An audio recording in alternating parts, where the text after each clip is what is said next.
Okay, Chopped 420. Mhm. This is a brilliant concept for a show. That must have been the most fun show to work on, was it? Yes, I it mean, really come was. on. How It up do you guys get when you're shooting? pretty up, bro. To be honest with you, it's a great time for people who don't know what it is. The traditional chop show, most people should know. Appetizer, entree, dessert, mystery ingredients, and now we got a cannabis and fun times with me. And it's just a blast. It's the first time I had to sign a contract that said that you must smoke weed on camera. It's usually always the opposite for me. And it was just so fun to eat high quality food that got me pretty baked, and then judge these people and meet some real fun chefs, some nice people who I still keep in touch with now, because that's the coolest part to me of like, I just never been in that world. I don't know any people. I don't know chefs. I don't know anyone who knows restaurants or things like that.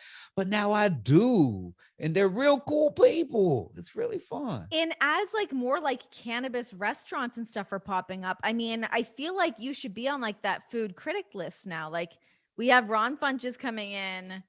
Yes. Everybody prepare your best meal. Like people run to the back and let the chef know that you're there. So when you're doing the show, because like you said, there are the 3 rounds, do the chefs have to be cognizant of how much weed they're putting in every meal so that you're not sleeping by the Yeah. entree? They have a limit that they're supposed to stick by so that they don't overdose the judges. And some people mess up, and we still, show that or air that. But we don't necessarily eat that one. Put it to I the mean, I would. side.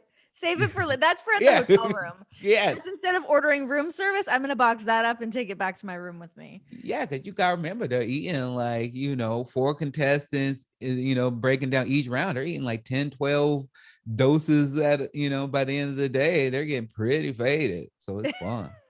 What is the best thing that you got to eat while doing the show?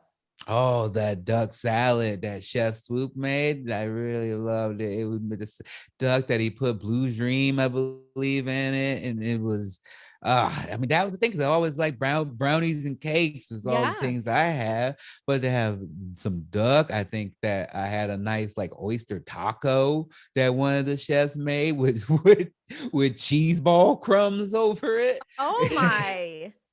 That's honestly when I was watching the show, I'm like, you have literally the best job on TV right now. I used to think that it was Kathy Lee and Hoda just getting smashed on white wine in the afternoon, but Chopped 420 when it's like bougie cooking, and I'm not a big weed smoker or eater, and I wish that I was.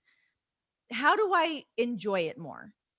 Well, see, this is what I think is the show is helpful with. It's not just about your heavy smoker, your heavy edible user. It's about introducing it to people who maybe are just, interested in it, but there's might be a little bit scared, because everybody usually has that story of that person that gave them a brownie that knocked them on their ass and made them think they were dead for 2 days, you Yes. know?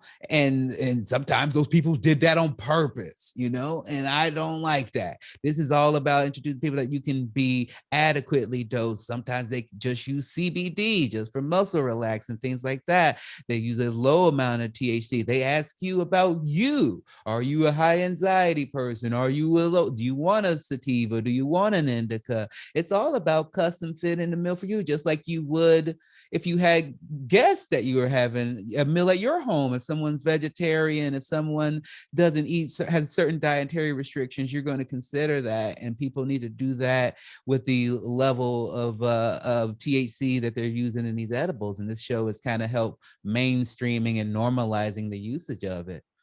How long did it take you to figure out what you liked and like what your perfect high was? Because the reason I don't, yeah, I mean, basically what you just said, it's like I don't dabble in weed that much, and I'm certainly not opposed to it. And I have smoked weed plenty times in the past and eaten it as well.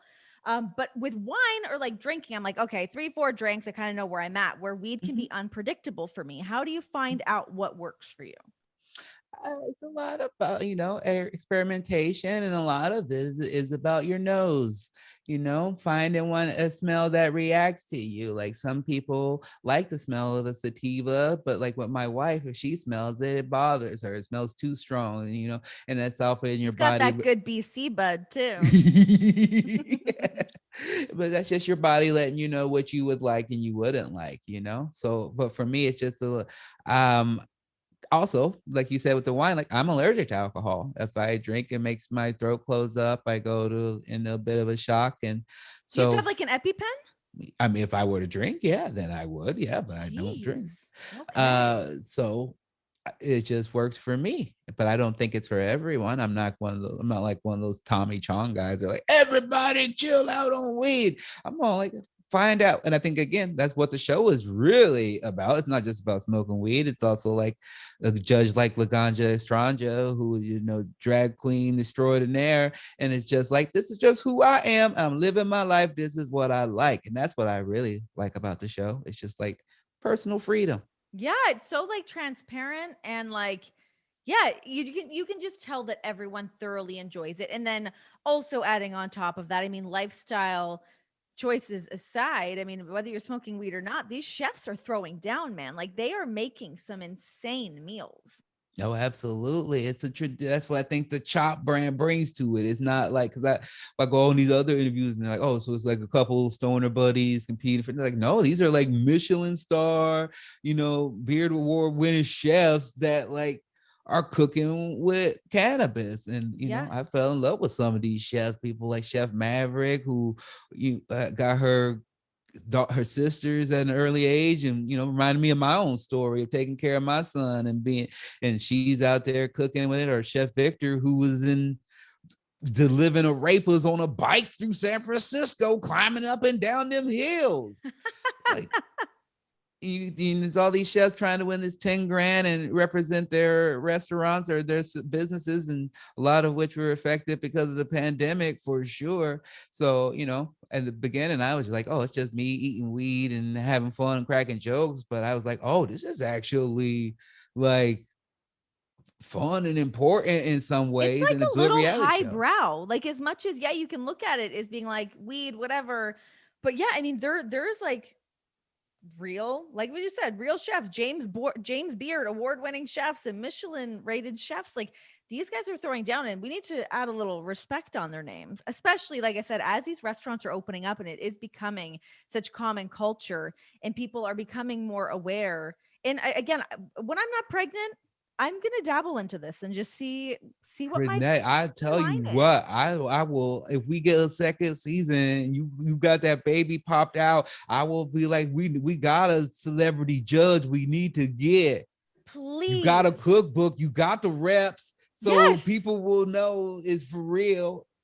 I will have to just like, I'll have to get my tolerance to a certain level so I don't make a fool of myself and of you. I'm pretty sure we would love it if you did.